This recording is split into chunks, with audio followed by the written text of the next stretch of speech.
Good morning, students. In last classes, we discussed about the agriculture practices in which 7 steps are involved: soil preparation, sowing, adding manure, irrigation, protecting, harvesting and storage. Preparation of the soil we discussed in our last class. Today we discuss on the sowing. Sowing यानी कि बोना, बीज बोना. Sowing is an important part of the crop production. ये एक प्रकार से बहुत ही इम्पोर्टेंट पार्ट है. Before sowing with good quality, clean and healthy seed of the good variety are selected. तो इसके लिए हमें बोने से पहले क्या ध्यान देना होता है कि भी बीज जो है वो गुड क्वालिटी का होना चाहिए, हेल्दी होना चाहिए और गुड वैरायटी का होना चाहिए. अब ये सब बातें किस लिए होती हैं? क्योंकि हमारा जो मेन उद्देश्य है वो क्रॉप प्रोडक्शन है. यदि ये सारी चीज़ें अच्छी नहीं होंगी तो हमारी क्रॉप प्रोडक्शन अच्छी नहीं होगी और हमारी सारी मेहनत व्यर्थ जा सकती है. Farmer prefer to use seed which give high yield. Farmer जो है वो हाई यील्ड देने वाला सीड यूज़ करता है. जैसे आपने मार्केट में सुना भी होगा, बहुत तरह के सीड्स आते हैं. जैसे बाजराई है, कोई हाइब्रिड है, कोई किसी का कोई नंबर है, किसी का कोई नंबर है. इस प्रकार से अलग अलग वेराइटीज़ आती हैं. तो जो ज़्यादा यील्ड दे फार्मर उसको यूज़ करता है. Because we need high production, so that we use a good variety of seed also.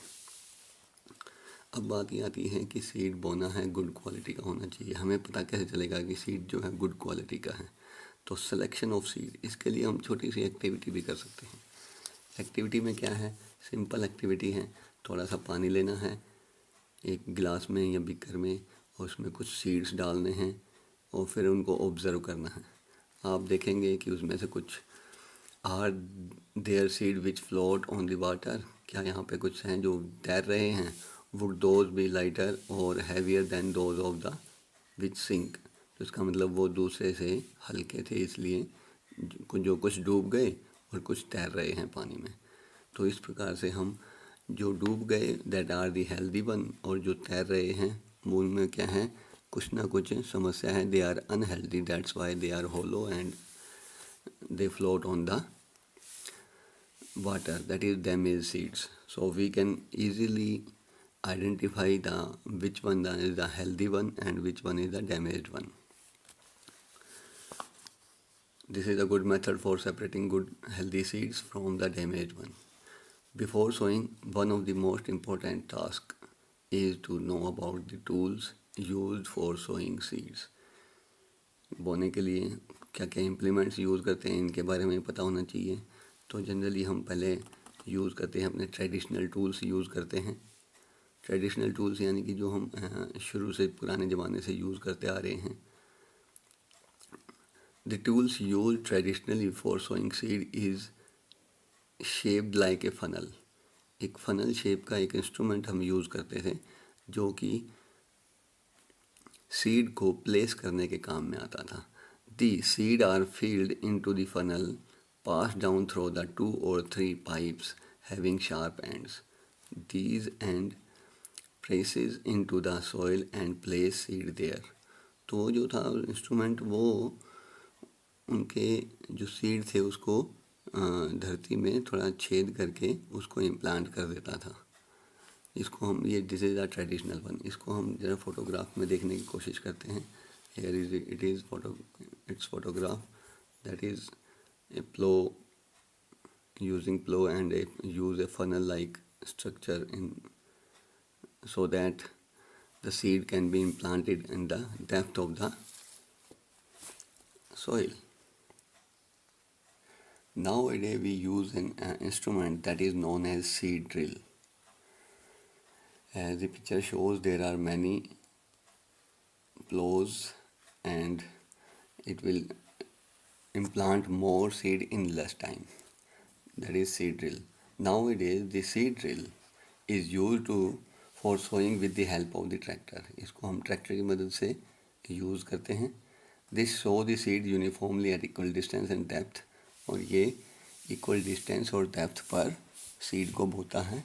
और साथ में क्या करते हैं, it ensure that the seed get covered by the soil after sowing. बोने के बाद वो ये भी देखता है कि भाई सीड जो है वो मिट्टी से ढक जाए। अब क्यों ढक जाए, ये क्या करता है, उसको प्रोटेक्ट करता है। This protect seed from being eaten by the birds, ये ताकि पक्षी उनको खा ना लें, इसलिए इस बात से प्रोटेक्ट करता है। Sowing by using a seed drill save time and labour, और सीड ड्रिल से बोया गया जो होता है सीड होता है वो टाइम भी बचाता है और लेबर को भी बचाता है।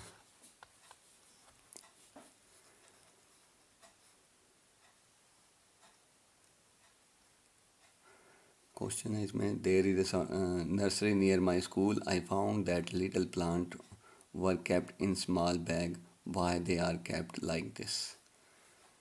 क्वेश्चन है, आपके लिए थोड़ा सोचिए इसके बारे में, फिर जब हम क्लास में डिस्कस करेंगे जब उसके बारे में आगे बताएंगे। इसमें आंसर भी साथ में वैसे दिया हुआ है, लेकिन आप थोड़ा सा सोचिए इसके बारे में। नेक्स्ट है, सीड का डिस्टेंस जो होता है ये भी अपने आप में बहुत ही इम्पोर्टेंट पार्ट है। यानी कि आपने देखिए पहले कैसे करते हैं, appropriate distance between the seed is necessary to avoid overcrowding. Overcrowding समझते होंगे, यानी कि भीड़ करना। यदि सीड सारे एक जगह गिर जाएंगे तो उससे क्या होगा, उनकी जो ग्रोथ है, उनकी जो प्रोडक्शन है, क्रॉप प्रोडक्शन है, वो हमारी कम हो जाएगी।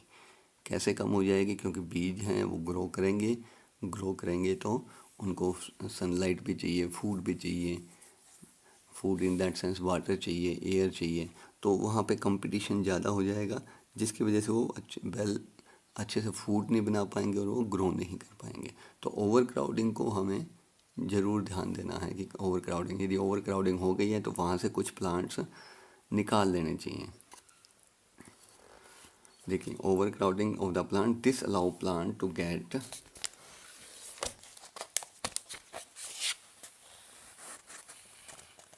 sufficient sunlight, nutrients and water from the soil. At time a few plants may have to be removed to prevent overcrowding. जैसा कि हमने कहा था कि वहाँ से कुछ पौधे निकाल देने चाहिए। निकालने से क्या होगा कि ओवर क्राउडिंग कम हो जाएगी। ओवर क्राउडिंग कम होगी तो वो इजीली डेवलप हो पाएंगे। Now it's time to start the homework. आज हमने पढ़ा सोइंग के बारे में कुछ क्वेश्चंस हैं जिसके आपको आंसर्स अपनी रफ नोटबुक में लिखने हैं। There is no need to write in the workbook और fair notebook, you have to write in the rough notebook only, this one. पहला क्वेश्चन क्या हमारा, define sowing of seeds. Sowing of seeds क्या होता है। उसके बाद सेकंड पॉइंट क्या है, what are the points to be kept in mind while sowing the seeds. क्या क्या पॉइंट्स को हमें ध्यान में रखना है जब हम सीड सो कर रहे हैं, उसके बारे में आपको बताना है। और उसके बाद ये क्या है third, name the tools use for sowing seeds. आपको कौन कौन से टूल्स हम यूज़ करते हैं सीड सो करने के लिए, उसके बारे में बताना है। एक बात फिर से मैं बता रहा हूँ कि इसको आपने केवल और केवल रफ नोटबुक में करना है। फेयर नोटबुक के लिए या वर्कबुक के लिए हम बाद में आपको एक अलग से टास्क देंगे। Thank you.